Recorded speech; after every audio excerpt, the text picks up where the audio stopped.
Imagine আপনি আপনার Instagram ফিডটি scroll করছেন এবং এগুলো Lambo, Dubai lifestyle, aesthetic physicality এবং মিলিয়নের ভাইব টাইপের ভিডিওতে ভরা এবং মুহূর্তেই আপনি হতাশ এবং লোনলিনেস ফিল করতে শুরু করছেন। কিন্তু আপনি কি জানেন যে এই কারণে আপনি কখনোই আপনার পটেনশিয়াল এবং আপনার এক্সপেক্টেড ডেস্টিনেশন পর্যন্ত পৌঁছাতে পারবেন না?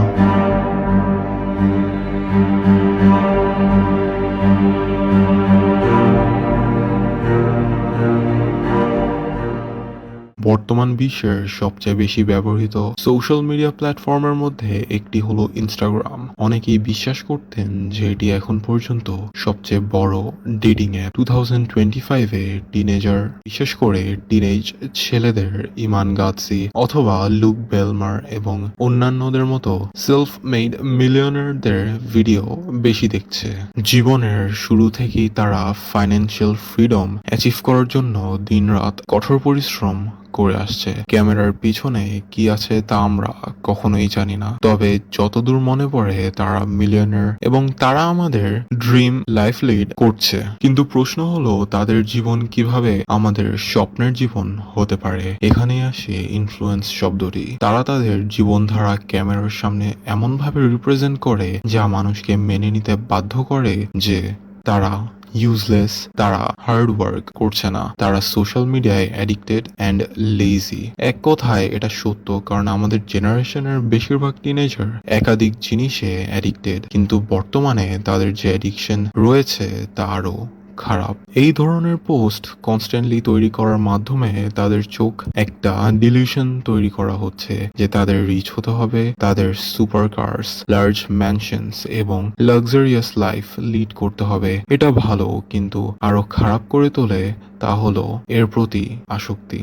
এটি ইয়াং জেনারেশনকে ভুল পথে যেতে বাধ্য করছে, যেমন ট্রেডিংসে ইনভেস্ট করা, বাবা মায়ের টাকা নষ্ট করা। এছাড়াও রিসেন্ট কালচারের আরেকটি বড় পার্ট হলো স্কুল সিস্টেমকে ইউজলেস অ্যান্ড ফেক ভাবা। হ্যাঁ, আমি জানি স্কুল সিস্টেম আপনাকে এলন মাস্কের মতো কোটিপতি বানাবেন না, তবে অন্তত আপনার বাবা মায়ের হাজার হাজার টাকা নষ্ট করার চেয়ে ডাক্তার হওয়া ভালো। আপনার বাবা মা আছেন যারা আপনাকে খুশি রাখার জন্য দিনরাত কঠোর পরিশ্রম করছেন এবং এখানে আপনি তাদের টাকা, আপনার সময়, পটেনশিয়াল এবং ফিউচার নষ্ট করছেন। আর আপনি কি জানেন এর সবচেয়ে দুঃখের বিষয়টি কি? এইসব টিনেজার্সরা কখনোই এর জন্য খারাপ ফিল করে না, কারণ তারা তাদের বাবা মায়ের প্রতি অসম্মান করছে, তাদের শক্তি, সময়, পটেনশিয়াল ওয়েস্ট করছে এবং এটা ফিল করার পরিবর্তে তারা এটাকে উদযাপন, বিনোদন, মজা বলে ডাকে এবং পরবর্তী জীবনে মিলিয়নার হওয়ার আশা করে। অথচ যারা 22-23 বছর বয়সে সাকসেস অ্যাচিভ করতে চায় তারা দিনরাত পরিশ্রম করে, তারা কোনো কিছুর পরোয়া করে না। তারা ভোর 4টা পর্যন্ত জেগে হার্ড ওয়ার্ক করে এবং আবার সকাল 7টা, 7:30 অথবা 8টায় উঠে নিজেদের কাজে চলে যায়। যদি তুমি প্রসেসটা বুঝতে পারো তাহলে এটা সহজ, but you have to pay what it tax.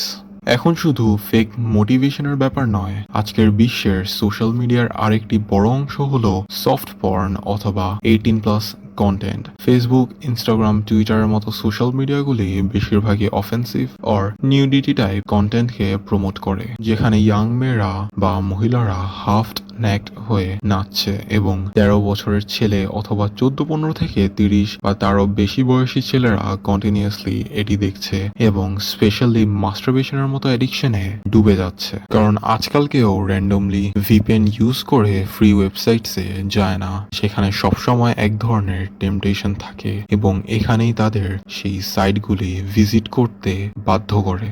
20 থেকে 27 অথবা 28 বছর হলো যে কোনো পুরুষের ভবিষ্যৎ এবং ক্যারিয়ার গড়ার জন্য সবচেয়ে গুরুত্বপূর্ণ সময়, কিন্তু এই বয়সে তারা বেশিরভাগ ক্ষেত্রেই একাধিক জিনিসের প্রতি অ্যাডিক্টেড থাকে, যার ফলে তারা তাদের স্বপ্নটাকে কমপ্লিটলি ধ্বংস করে ফেলছে। অ্যাজ আ রেজাল্ট তারা কাজ করার সময় তাদের জীবনে ফোকাস দিতে পারে না এবং ইনস্টাগ্রাম এবং ফেসবুকের কন্টিনিউয়াস লেজিনেসের ফলে তারা তাদের জীবনের উপর থেকে নিয়ন্ত্রণ হারিয়ে ফেলে। সত্য হলো এই বিলাসবহুল জীবনের পেছনে ছুটতে থাকা এবং নিজের জীবনে মনোযোগ না দেওয়ার নানা রকম বাজে জিনিসের প্রতি আসক্তি থাকা বিপজ্জনক এবং ভবিষ্যতে খারাপ ফলাফল নিয়ে আসবে। এটি এমন একটি মেন্টালিটি তৈরি করে যেখানে শর্টকাটে হার্ডওয়ার্ক তাদের মূল ফোকাস হয়ে ওঠে, কারণ তারা মনে করে যে এটি সহজ উপায় এবং তারা টেম্পোরারি হ্যাপিনেসকে এক্সপেক্ট করে। কিন্তু যেমনটি আমি আগে বলেছি, জীবন